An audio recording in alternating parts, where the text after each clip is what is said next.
ఆ నిరీక్షించే తత్వం లేదా ఎదురు చూసే తత్వం మనకి ఎప్పుడు వస్తుందని చెప్పాను?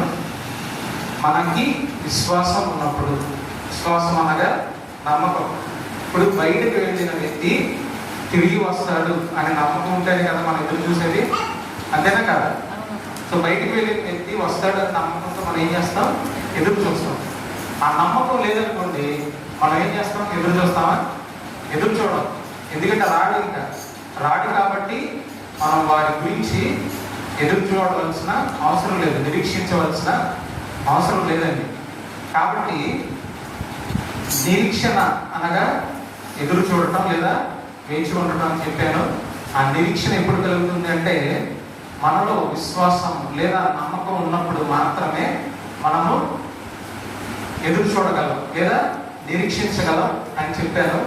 చెప్పి ఒక